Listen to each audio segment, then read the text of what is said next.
प्यारे बच्चों, आज की इस क्लास में हम एक्सरसाइज 1.4 से क्वेश्चन नंबर 2 को डिस्कस करेंगे। तो देखते हैं, ऊपर दिए गए प्रश्न में यानी कि जो हमारा क्वेश्चन नंबर 1 था यह उसी पर बेस्ड है। तो चलिए हम पढ़ते हैं किस तरह से बेस्ड है कि जो क्वेश्चन नंबर 1 था उसमें जो परिमेय संख्याओं के दशमलव प्रसारों को लिखिए जो शांत है। यानी कि क्वेश्चन नंबर 1 के जो 10 पार्ट्स थे जिन्हें हमने सॉल्व किया था कि वह शांत है या अशांत है। क्या है, जो क्वेश्चन नंबर 1 के अंदर क्वेश्चन दे रखे थे हमने वहां चेक किया था कि वह टर्मिनेटिंग है या नॉन टर्मिनेटिंग है। तो वह हमसे कह रहे हैं कि उनका डेसिमल एक्सपेंशन कीजिए जो शांत है, यानी कि उनका डेसिमल एक्सपेंशन कीजिए जो टर्मिनेटिंग थे, जो पूरी तरह से सॉल्व हुए थे, उन्हें आपको करके दिखाना है। लेकिन क्वेश्चन वही है जो एग्जाम क्वेश्चन फर्स्ट में दे रखे थे।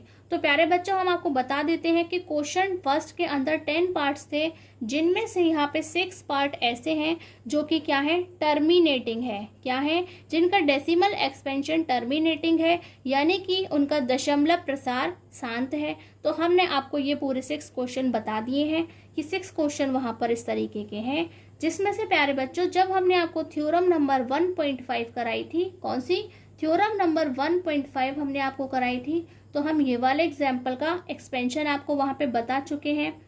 ये वाले एग्जाम्पल का एक्सपेंशन हम आपको 1.5 के दौरान बता चुके हैं, और इस वाले क्वेश्चन का भी डेसिमल एक्सपेंशन हम वहां पे आपको करा चुके हैं। आप वहां से लिख सकते हैं। और प्यारे बच्चों, जब हमने आपको थ्योरम 1.6 कराई थी तो वहां पर हमने इस क्वेश्चन का डेसिमल एक्सपेंशन करके आपको दिखाया था।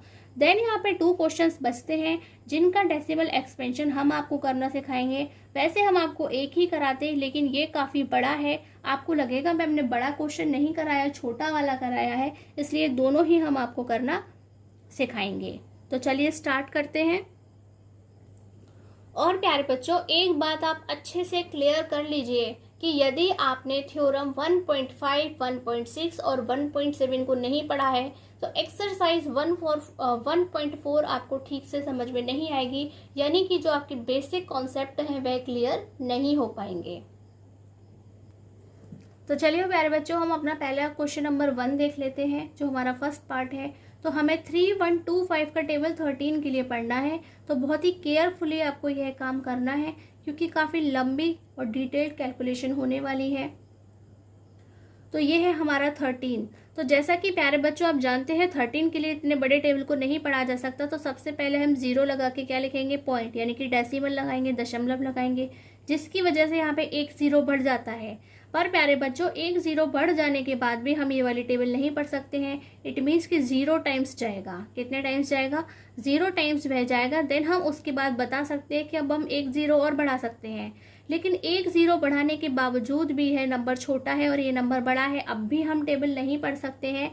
इट मीन्स कि हमें यहाँ लिखना होगा कि भाई अब भी हम टेबल को नहीं पढ़ सकते हैं, 0 टाइम्स क्या है। देन हम यहाँ पे 1 0 और बढ़ा सकते हैं, और अब ये बन गया 13,000, यानी कि एक बड़ा नंबर बन गया, ये एक छोटी है। तो अब हम यहाँ पे टेबल पढ़ सकते हैं। तो प्यारे बच्चों ये है यहाँ पे 4 टाइम्स जाएगा। कितने टाइम्स जाएगा, तो जब हम इसे 4 टाइम्स पढ़ते हैं तो ये आता है 12500। क्या आता है, 12500 यहाँ पर आता है। और अब हम इसे माइनस करेंगे तो आप देख सकते हैं कि यहाँ पर बनता है 500 बचता है। देन हम यहाँ पे एक और 0 लिख सकते हैं क्योंकि हम डेसिमल लगा चुके हैं एक बार। तो अब आप देख सकते हैं ये 1 टाइम्स ही पढ़ने में आता है, तो हम इसे 1 टाइम पढ़ लेते हैं। 3125 इसे पढ़ लेते हैं, और अब हम इसे माइनस करेंगे। तो अब हम इसे माइनस करते हैं तो हमारे पास यहाँ पे बचता है 5, यहाँ बचेगा 7, यहाँ बचेगा 8 और यहाँ बचेगा 1, और फिर से हम 0 लगाएंगे। तो प्यारे बच्चों अब की बार ये कम्प्लीटली 6 टाइम्स पूरा चला जाता है, यानी कि जब हम इसका डेसिमल एक्सपेंशन करते हैं तो वह इस तरीके का दिखाई देता है।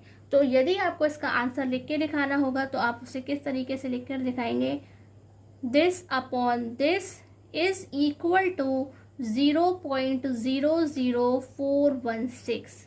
इस तरीके से आपको उसके आंसर को लिख करके दिखाना है। तो हम दूसरा क्वेश्चन यहाँ पर आपसे डिस्कस करने वाले हैं जो हमारा 3rd नंबर का है, यानी कि 15/1600। क्या है, 15/1600 हमारा क्वेश्चन है। 1600 की टेबल हम 15 के लिए पढ़ेंगे। तो प्यारे बच्चों, जैसा कि आप जानते हैं ये बहुत छोटा है, नहीं पढ़ा जा सकता, तो हम यहाँ पे डेसिमल लेंगे। क्या लेंगे? डेसिमल।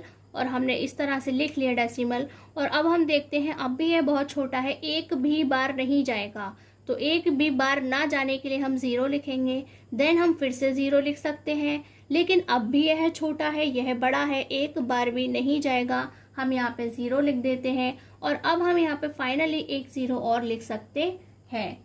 तो अब हम जब इसकी टेबल पढ़ेंगे प्यारे बच्चों, तो ये पूरे 9 टाइम्स जाती है। कितने टाइम्स जाती है? जब ये 9 टाइम्स जाएगी तो कितनी हो जाएगी? तो ये 1 4 4, यानी कि 16 का टेबल पढ़िए, आपका पूरा हिसाब हो जाएगा। ये तो 0 है, पीछे लगाना है, तो 16 9 यानी कि 16 नाम कितने होते हैं? 144, 144 होते हैं। और बच्चों क्या बचेगा हमारे पास में? ये बचेगा यहाँ पे 6, ठीक, और यहाँ पे हमारे पास कुछ नहीं बचेगा। देन हम 0 लगाएंगे। और अब हम पढ़ेंगे 3 टाइम्स। 16 3 कितने होते हैं? 16 3 कितने होते हैं? तो आप कहेंगे 48, यानी कि वह 48 होते हैं। तो ये हो गया 48 और ये 0 0। अब हम इसे डिवाइड करेंगे प्यारे बच्चों, तो हमारे पास में क्या बचेगा? यहाँ बचेगा 2, यहाँ बचेगा 1। देन हम फिर से 0 लिखेंगे। तो प्यारे बच्चों, अब हमारे पास क्या है? 120 के लिए हमें 16 को पढ़ना है, तो हमारा टेबल कितने टाइम्स जाएगा? 7 टाइम्स। तो 16 7 क्या होते हैं?